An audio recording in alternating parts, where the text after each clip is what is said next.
Here's the first sentence of Descartes' first meditation.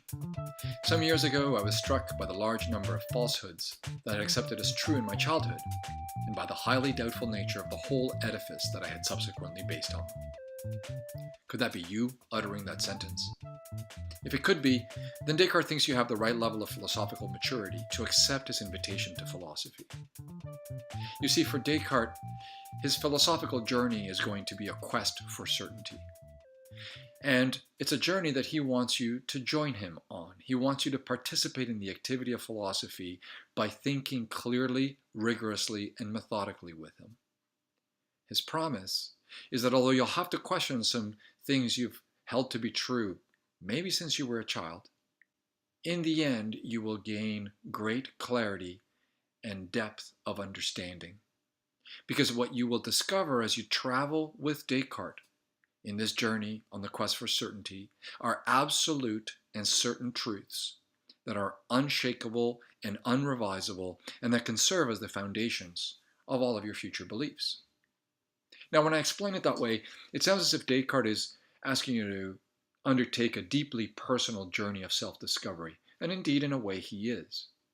However, there's another level to this journey and to this invitation, because there's nothing all that special about you, or me, or anyone else who's thinking along with Descartes. For Descartes, we are all equal as intellects, with the capacity to reason and discover the truth. So what Descartes is asking us to question is not just our own personal beliefs, but all the beliefs that collectively we human beings have gathered up and labeled knowledge.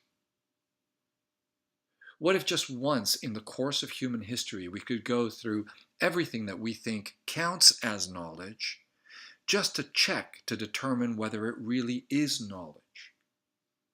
If we had a way of doing that systematically and rigorously, and we could be assured that the things we discover really are unshakable truths, then it would be sort of like finding the final physics, the final theory of everything.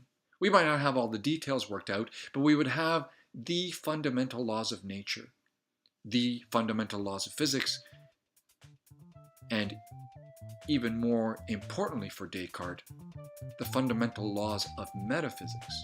We would have metaphysical knowledge that cannot ever be disputed again. Because all we would have to say to whoever was to question it is, look, just think clearly and carefully, follow our guide for how to think clearly and carefully, and you too will discover these very same truths, because that's what's true of the universe.